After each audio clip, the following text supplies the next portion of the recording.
ನೋಡಿ, ಹಾವೇರಿಯಿಂದ ಮಾಜಿ ಸಚಿವರಾಗಿರುವಂತಹ ಈಶ್ವರಪ್ಪ ಅವರು ತಮ್ಮ ಪುತ್ರನನ್ನು ನಿಲ್ಲಿಸೋದಕ್ಕೆ ಬಹಳಷ್ಟು ಓಡಾಟವನ್ನು ನಡೆಸಿದ್ರು. ಕಾಂತೇಶ್ ಅವರಿಗೆ ಟಿಕೆಟ್ ಕೊಡಿಸ್ಬೇಕು ಅಂತೇಳಿ. ಆದರೆ ಯಾವಾಗ ಹಾವೇರಿಯಿಂದ ಬಸವರಾಜ ಬೊಮ್ಮಾಯಿ ಅವರ ಹೆಸರು ಅನೌನ್ಸ್ ಆಗುತ್ತೋ ಅದರ ಬೆನ್ನಲ್ಲೇ ರಾತ್ರೋರಾತ್ರಿ ಬೆಂಗಳೂರಿಗೆ ದೌಡಾಯಿಸ್ತಾರೆ ಮಾಜಿ ಸಚಿವರಾಗಿರುವಂತಹ KS ಈಶ್ವರಪ್ಪ ಅವರು. ಆ ಮೂಲಕ ನಿನ್ನೆ ಯಡಿಯೂರಪ್ಪ ಅವರ ವಿರುದ್ಧ ಅಸಮಾಧಾನವನ್ನು ಬಹಿರಂಗವಾಗಿ ವ್ಯಕ್ತಪಡಿಸಿದ್ರು, ಅದು ಮಾಧ್ಯಮಗಳ ಮುಂದೆ. ಈಗ ಶಿವಮೊಗ್ಗದಲ್ಲಿ ಬಂಡಾಯವನ್ನ ಹೇಳೋದಕ್ಕೆ ಮುಂದಾಗ್ತಾರಾ, ಪಕ್ಷೇತರವಾಗಿ ಕಣಕ್ಕಿಳಿಯೋದಕ್ಕೆ ಮುಂದಾಗ್ತಾರಾ, ಯಡಿಯೂರಪ್ಪ ಅವರ ಫ್ಯಾಮಿಲಿ ವಿರುದ್ಧ ಈಶ್ವರಪ್ಪ ಬಂಡಾಯ ಹೇಳ್ತಾರ ಅನ್ನುವ ಪ್ರಶ್ನೆಗಳು ಉದ್ಭವ ಆಗಿದೆ. ಕಾಂತೇಶ್ಗೆ ಟಿಕೆಟ್ ತಪ್ಪಲು BS ಯಡಿಯೂರಪ್ಪ ಅವರೇ ಕಾರಣ ಅಂತೇಳಿ ಸಿಟ್ಟುಗೊಳಗಾಗಿದ್ರು. ನಿನ್ನೆ CT ರವಿ, ಸದಾನಂದ ಗೌಡ ಅವರಿಗೂ ಕೂಡ ಮನವೊಲಿಕೆ ಮಾಡಿದ್ರು. ಆದರೂ ಕೂಡ KS ಈಶ್ವರಪ್ಪ ಅವರು ಸಮಾಧಾನಗೊಂಡಿರಲಿಲ್ಲ. ನನ್ನ ಮಗನ ರಾಜಕೀಯ ಭವಿಷ್ಯ ಹಾವೇರಿಯಿಂದ ಇತ್ತು, ಓಡಾಟವನ್ನು ನಡೆಸಿದ್ರು, ಆದರೆ ಕೊಡಲಿಲ್ಲ. ಈಗ ರಾಘವೇಂದ್ರ ಅವರು ನಿಂತಿದ್ದಾರೆ ಶಿವಮೊಗ್ಗದಲ್ಲಿ, ಯಡಿಯೂರಪ್ಪ ಅವರ ಪುತ್ರ. ನಾನು ನಿಂತು ಬಂಡಾಯ ಹೇಳ್ತೀನಿ ಅಂತೇಳಿ ಸಂದೇಶವನ್ನ ಕೊಡೋದಕ್ಕೆ ಈಗ ಮುಂದಾಗ್ತಿದ್ದಾರ ನೋಡಿ. ಮಾಡ್ಲಿಕ್ಕೆ ಹೋದ್ರು CT ರವಿ, ಸದಾನಂದ ಗೌಡ್ರು, ಆದ್ರೆ ಬಗ್ದಂಗ್ ಕಾಣ್ಲಿಲ್ಲ. ಸಂಧಾನ ಮಾಡಿ ಆಚೆ ಬಂದು ಮಾತನಾಡಿದ್ದಾರೆ ಸದಾನಂದ ಗೌಡ್ರು. ಏನ್ ಮಾತನಾಡಿದ್ದಾರೆ ಕೇಳೋಣ. ಹೌದು, ಅವರು ತುಂಬಾ ನೊಂದುಕೊಂಡಿದ್ದಾರೆ. ಮತ್ತೇನೋ ನಾಳೆ ಶಿವಮೊಗ್ಗದಲ್ಲಿ ಸಭೆ ಕರೀತೇನೆ ಅಂತ ಹೇಳುವಂತ ಎಲ್ಲ ಮಾತುಗಳನ್ನ ಹೇಳ್ತಾ ಇದ್ದಾರೆ ಅಂತ ನಮ್ಗೆ ಗೊತ್ತಾಯ್ತು. ಅದಕ್ಕಾಗಿ ಅವ್ರನ್ನ ಮಾತಾಡ್ಸೋಣ ಅಂತ ಬಂದಿದ್ದೀವಿ. ಅವ್ರನ್ನ ಮಾತಾಡಿಸಿ ಹೋಗ್ತಾ ಇದ್ದೀವಿ. ಸರ್, ಅದಕ್ಕೆ ಬಾರಿ ನೊಂದ್ಕೊಂಡಿದ್ದಾರೆ. ಅದಕ್ಕಾಗಿ ಅವರನ್ನು ಮಾತಾಡ್ಸೋಣ ಅಂತ ಬಂದಿದ್ದೆವು. ನಾನು ಬಂದಾಗ ರವಿ ಅವರು ಬಂದಿದ್ರು. ನಾವು ಮಾತಾಡ್ಸ್ಕೊಂಡು ಹೋಗ್ತಾ ಇದ್ದೀವಿ. ಅಲ್ಲ, ಸಮಾನ ಮನಸ್ಕರು ಅಂತ ಮಾಧ್ಯಮದವರು ತೀರ್ಮಾನ ಮಾಡೋದಲ್ಲ, ಸಮಾನ ಮನಸ್ಕರು ಅಂತ ನಾವು ತೀರ್ಮಾನ ಮಾಡಬೇಕು. Thank you. ಅಲ್ಲ, ನಾನು ಆಕಾಂಕ್ಷಿ ಆಗಿದ್ದೆ. ನಂದು ಟಿಕೆಟ್ ಇಲ್ಲ ಅಂತ ಆಗಿದೆಲ್ಲ, ಇನ್ನ ಆಕಾಂಕ್ಷೆ ಇಲ್ಲ. ಹೌದು, ಅವರು ತುಂಬಾ ನೊಂದುಕೊಂಡಿದ್ದಾರೆ.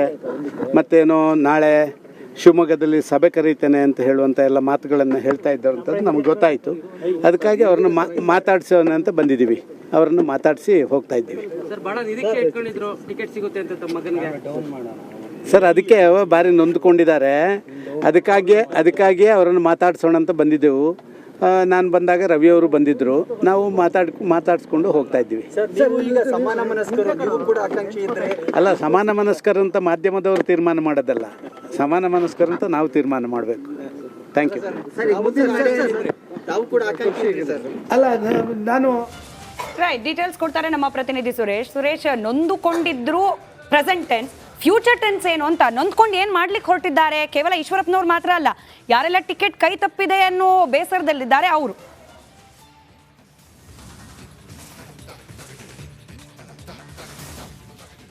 ಸ್ಮಿತಾ, ತಾವು ಹೇಳಿದಾಗೇನೆ ದಾವಣಗೆರೆ, ಕೊಪ್ಪಳ, ಶಿವಮೊಗ್ಗ ಏನು 3 ಕ್ಷೇತ್ರಗಳನ್ನು ಉದಾಹರಣೆ ಕೊಟ್ರಿ. ಕೇವಲ 3 ಕ್ಷೇತ್ರಗಳು ಮಾತ್ರವೇ ಅಷ್ಟೇ ಅಲ್ಲ, ಟಿಕೆಟ್ ಮಿಸ್ ಆಗಿರ್ತಕ್ಕಂಥ 9 ಕ್ಷೇತ್ರಗಳು ಕೂಡ ಒಳ ಬೇಗೋದಿ ಸಹಜವಾಗಿ ಇದ್ದೇ ಇರುತ್ತೆ. ಅದು ಈಗಲೂ ಕೂಡ ಇದೆ. ಅದು ಸದ್ಯಕ್ಕೆ ತಣ್ಣಗಾಗುವಂತ ಕಾಣ್ತಾ ಇಲ್ಲ. ಇದಕ್ಕೆ ಸದ್ಯ ರಾಜ್ಯ ನಾಯಕರು ತಮ್ಮ ಆಪ್ತರ ಮೂಲಕ ಅವರನ್ನು ವಿಶ್ವಾಸಕ್ಕೆ ತೆಗೆದುಕೊಳ್ಳುವಂತಹ ಪ್ರಯತ್ನವನ್ನು ಮಾಡ್ತಾ ಇದ್ದಾರೆ. ಆದರೆ ಅದು ಎಷ್ಟರ ಮಟ್ಟಿಗೆ ಯಶಸ್ವಿ ಆಗುತ್ತೆ ಅಂತಕ್ಕಂಥದ್ದನ್ನು ಕಾದು ನೋಡಬೇಕು. ಇನ್ನು ಮುಂದುವರೆದ ಭಾಗವಾಗಿ ಈಗ ಹಾವೇರಿನಲ್ಲಿ ತಮ್ಮ ಪುತ್ರ ಈಶ್ವರಪ್ಪ ಅವರೇನಿದ್ರು, ಅವರ ಪುತ್ರ ಕಾಂತೇಶ್ಗೆ ಟಿಕೆಟನ್ನು ಕೊಡಿಸ್ಬೇಕಂತಹ ಪ್ರಯತ್ನವನ್ನು ಮಾಡಿದರು. ಕಳೆದ 6-7 ತಿಂಗಳಿಂದಲೂ ಕೂಡ ಕ್ಷೇತ್ರದಲ್ಲಿ ಓಡಾಟವನ್ನು ನಡೆಸಿದ್ರು. ಕ್ಷೇತ್ರದಲ್ಲಿ ಪಕ್ಷ ಸಂಘಟನೆಗೂ ಕೂಡ ಮುಂದಾಗಿದ್ದರು. ಆದರೆ ಅಂತಿಮವಾಗಿ ಹೈಕಮಾಂಡ್ ಬಸವರಾಜ ಬೊಮ್ಮಾಯಿ ಅವರಿಗೆ ಮಣೆಯನ್ನು ಹಾಕಿರ್ತಕ್ಕಂಥದ್ದು. ಸೊ ಹೀಗಾಗಿ ಇಲ್ಲಿ ಈಶ್ವರಪ್ಪನವರ ಒಂದು ಮಗನಿಗೆ ಟಿಕೆಟ್ ಮಿಸ್ ಆಗಿರ್ತಕ್ಕಂಥದ್ದು. ಇಲ್ಲಿ ಕೇವಲ ಹಾವೇರಿ ಕ್ಷೇತ್ರದಲ್ಲಿ ಮಾತ್ರನೇ ಇಲ್ಲಿ ಹೊಡೆತ ಬೀಳೋದಿಲ್ಲ. ಜೊತೆಗೆ ಶಿವಮೊಗ್ಗ ಕ್ಷೇತ್ರದಲ್ಲೂ ಕೂಡ ಸ್ವಕ್ಷೇತ್ರ ಹಿಂದೆ ಶಿವಮೊಗ್ಗ ಈಶ್ವರಪ್ಪ ಪ್ರತಿನಿಧಿಸ್ತಾ ಇದ್ರು, ಆ ಜಿಲ್ಲೆಯಲ್ಲೂ ಕೂಡ ಸಹಜವಾಗಿ ಅವರು ಹಿಡಿತಾ ಇರ್ತಕ್ಕಂಥದ್ದು. ಸೊ ಹೀಗಾಗಿ 2 ಕ್ಷೇತ್ರಗಳಲ್ಲೂ ಕೂಡ ಒಳ ಏಟು ಬೀಳುವಂತಹ ಸಾಧ್ಯತೆಗಳು ಭಾಳ ದಟ್ಟವಾಗಿರ್ತಕ್ಕಂಥದ್ದು. ಹೀಗಾಗಿ ಈಶ್ವರಪ್ಪ ಅವ್ರನ್ನ ಕೂಡ ವಿಶ್ವಾಸಕ್ಕೆ ತೆಗೆದುಕೊಳ್ಳೋದಕ್ಕೆ ರಾಜ್ಯ ನಾಯಕರು ಸಾಕಷ್ಟು ಪ್ರಯತ್ನವನ್ನು ಮಾಡ್ತಾ ಇದ್ದಾರೆ. ಇದೇ ನಿಟ್ಟಿನಲ್ಲಿ ಇವತ್ತು CT ರವಿ ಅವರು ಹಾಗೆ ಸದಾನಂದ ಗೌಡರು ಕೂಡ ಹೋಗಿ ಭೇಟಿಯನ್ನು ಆಗಿರ್ತಕ್ಕಂಥದ್ದು. ಭೇಟಿಯಾಗಿ ಮಾತುಕತೆಯನ್ನು ಆಡುವಂಥ ಪ್ರಯತ್ನ ಮಾಡಿದರೆ, ಆದರೆ ಎಲ್ಲಿಯೂ ಕೂಡ ಅವರ ಮಾತುಕತೆಗೆ ಬಗ್ಗುವಂತಹ ಲಕ್ಷಣಗಳು ಕಂಡು ಬಂದಿಲ್ಲ. ಸೊ ಹೀಗಾಗಿ ಈಶ್ವರಪ್ಪನವರ ಮುಂದಿನ ನಡೆ ಕೂಡ ಬಹಳ ಕುತೂಹಲ ಆಗಿರ್ತಕ್ಕಂಥದ್ದು. ಅಂದರೆ ಮಗನನ್ನು ಪಕ್ಷೇತರವಾಗಿ ನಿಲ್ಲಿಸುವಂತಹ ಒಂದು ದುಸ್ಸಾಹಸಕ್ಕೆ ಹೋಗ್ತಾರಾ ಅಥವಾ ತಾವೇನಾದರೂ ಪ್ರಯತ್ನವನ್ನು ಮಾಡಿಬಿಡ್ತಾರಾ ಅಂತಕ್ಕಂಥದ್ದು ಕೂಡ ರಾಜಕೀಯ ವಲಯದಲ್ಲಿ ಚರ್ಚೆ ಆಗ್ತಾ ಇರ್ತಕ್ಕಂಥದ್ದು. ಸದ್ಯಕ್ಕೆ ಅದು ಯಾವುದರ ಬಗ್ಗೆಯೂ ಕೂಡ ಗುಟ್ಟನ್ನು ಬಿಟ್ಕೊಡದಂತಹ ಈಶ್ವರಪ್ಪನವರು ಸಹಜವಾಗಿ ಒಳ ಏಟು ನೀಡುವಂತಹ ಕೆಲಸಕ್ಕೆ ಕೈ ಹಾಕಬಹುದು. ಯಾಕೆಂದರೆ ರಾಜ್ಯ ನಾಯಕರ ವಿರುದ್ಧವೇನೇ ತುಂಬ ಒಂದು ಬೇಸರವನ್ನು ವ್ಯಕ್ತಪಡಿಸಿರ್ತಕ್ಕಂಥ, ಅದು ಬಹಿರಂಗವಾಗಿ ವ್ಯಕ್ತಪಡಿಸಿರ್ತಕ್ಕಂಥದ್ದು.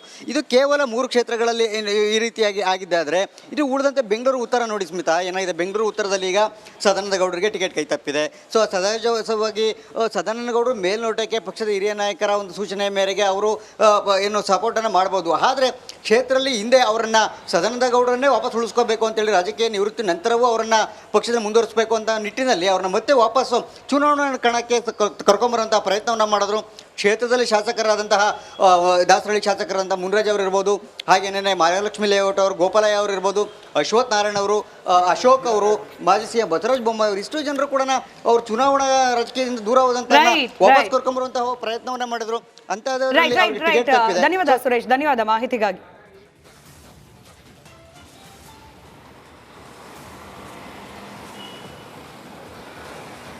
ಈಶ್ವರಪ್ಪ, KS ಈಶ್ವರಪ್ಪನವರು ಬಿಜೆಪಿ ಪಕ್ಷಕ್ಕೋಸ್ಕರ ಸಂಪೂರ್ಣವನ್ನ ತ್ಯಾಗ ಮಾಡಿದ್ದಾರೆ. ತಾವು ಕಳೆದ ಬಾರಿ ಚುನಾವಣೆಗೆ ನಿಲ್ಲೋದು ಕೂಡ ಬಿಟ್ಟು ತನ್ನ ಪುತ್ರನ ಭವಿಷ್ಯಕ್ಕೋಸ್ಕರ ಹಾವೇರಿ ಟಿಕೆಟ್ ಅನ್ನ ಕೊಡಿಸ್ಬೇಕು, ಲೋಕಸಭಾ ಟಿಕೆಟ್ ಅನ್ನ ತಮ್ಮ ಪುತ್ರ ಕಾಂತೇಶ್ಗೆ ಕೊಡಿಸ್ಬೇಕು ಅಂತೇಳಿ ಸತತ 2-3 ವರ್ಷಗಳಿಂದಲೂ ಕೂಡ ಕಾಂತೇಶ್ ಹಾವೇರಿ ಲೋಕಸಭಾ ಕ್ಷೇತ್ರದಲ್ಲಿ ಓಡಾಟ ಮಾಡ್ತಾ ಇದ್ದು ಟಿಕೆಟ್ ನನಗೇನೆ ಅನ್ನುವ ಲೆಕ್ಕಾಚಾರದಲ್ಲಿದ್ರು. ಆದರೆ ಕೊನೆಯ ಹಂತದಲ್ಲಿ ಹಾವೇರಿಯ ಎಲ್ಲ ಲೆಕ್ಕಾಚಾರಗಳು ಈಶ್ವರಪ್ಪನವರ ಲೆಕ್ಕಾಚಾರ ಉಲ್ಟಾ ಆಗಿ ಹಾವೇರಿಯಲ್ಲಿ ಮಾಜಿ ಮುಖ್ಯಮಂತ್ರಿ ಬಸವರಾಜ ಬೊಮ್ಮಾಯಿ ಅವರಿಗೆ ಟಿಕೆಟ್ ಸಿಕ್ಕಂತ ಸಂದರ್ಭದಲ್ಲಿ ಈಶ್ವರಪ್ಪನವರಂತೂ ಕಂಪ್ಲೀಟ್ ಅಸಮಾಧಾನಗೊಂಡಿದ್ದಾರೆ. ಈ ಕಾರಣದಿಂದ ನಾಳೆ ಸಭೆಯನ್ನ ಸೇರ್ತಾರೆ ಕಾರ್ಯಕರ್ತರ ಜೊತೆಯಲ್ಲಿ. ನಾಳೆ ತಮ್ಮ ಮಗನನ್ನ ಪಕ್ಷೇತರವಾಗಿ ಏನಾದರೂ ಶಿವಮೊಗ್ಗದಲ್ಲಿ ಕಣಕ್ಕಿಳಿಸಬೇಕಾ ಅನ್ನೋದ್ರ ಬಗ್ಗೆ ಚಿಂತನೆಯನ್ನ ಮಾಡ್ತಾರೆ. ಈ ಕುರಿತಾಗಿ ಶಿವಮೊಗ್ಗ ನಗರ ಕ್ಷೇತ್ರದ ಶಾಸಕ ಚನ್ನಬಸಪ್ಪ ಅವರು ಹೇಳ್ತಾ ಇದ್ದಾರೆ, ಇದು ಬಿಜೆಪಿ ಸಭೆ ಆಗಿದ್ರೆ ಬಿಜೆಪಿ ಸಭೆಗೆ ನಾನು ಹೋಗ್ತೇನೆ. ಬಿಜೆಪಿ ಸಭೆ ಆಗಿದ್ರೆ ಮಾತ್ರ ಹೋಗ್ತೇನೆ. ರಾಷ್ಟ್ರಭಕ್ತರ ಸಭೆ ಕರೆದಿದ್ದಾರೆ, ನೀವು ಕೂಡ ರಾಷ್ಟ್ರಭಕ್ತರು. ಬಂಜಾರ ಸಮುದಾಯ ರಾಷ್ಟ್ರಭಕ್ತರ ಬಳಗದ ಸಭೆ, ಭಾರತೀಯ ಜನತಾ ಪಾರ್ಟಿಯ ಸಭೆ, ಇದೆಲ್ಲ ರಾಷ್ಟ್ರಭಕ್ತರು ಭಾರತೀಯ ಜನತಾ ಪಾರ್ಟಿನೇ ರಾಷ್ಟ್ರಭಕ್ತರು ಇರುವಂಥ ಜಾಗ. ಹಾಗಾಗಿ ಭಾರತೀಯ ಜನತಾ ಪಾರ್ಟಿ ರಾಷ್ಟ್ರಕ್ಕೋಸ್ಕರ ಬದುಕ್ತಾ ಇರೋಂಥ ಪಾರ್ಟಿ. ಭಾರತೀಯ ಜನತಾ ಪಾರ್ಟಿ ರಾಷ್ಟ್ರದ ಏಳಿಗೆಗೋಸ್ಕರ ಬದುಕಿದಂಥ ಪಾರ್ಟಿ. ಭಾರತೀಯ ಜನತಾ ಪಾರ್ಟಿ ದೇಶ ಮೊದಲು ಅಂತ ಹೇಳಿದಂಥ ಪಾರ್ಟಿ. ಸೊ ಹಾಗಾಗಿ ದೇಶ ಮೊದಲು ಅಂತ ಹೇಳಿದಂಥ ಕಾರ್ಯ ಮಾಡಲಿಕ್ಕೋಸ್ಕರ ನಾವೆಲ್ಲರೂ ಕೂಡ ಕಂಕಣಬದ್ಧರಾಗಿ ಸನ್ಮಾನ್ಯ ರಾಘವೇಂದ್ರ ಅವರನ್ನು ಗೆಲ್ಲಿಸುವಂಥ ಕೆಲಸವನ್ನು ಈಗಾಗಲೇ ಭಾರತೀಯ ಜನತಾ ಪಾರ್ಟಿ ಅಭ್ಯರ್ಥಿ ಘೋಷಣೆ ಆದಮೇಲೆ ಅವರನ್ನು ಗೆಲ್ಲಿಸುವಂಥ ಕೆಲಸವನ್ನು ಮಾಡಬೇಕಾದ್ರೆ ನಮ್ಮ ಜವಾಬ್ದಾರಿ ಇದೆ. ಆ ಕೆಲಸವನ್ನು ನಾವು ಮಾಡೇ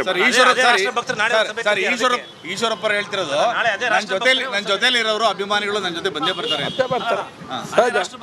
ಅಲ್ಲ, ಅವರು ಭಾರತೀಯ ಜನತಾ ಪಾರ್ಟಿ ಗೆಲ್ಲಿಸ್ಲಿಕ್ಕೋಸ್ಕರ ಇಷ್ಟು ವರ್ಷ ಕೆಲಸ ಮಾಡಿರೋರು ಅವರು.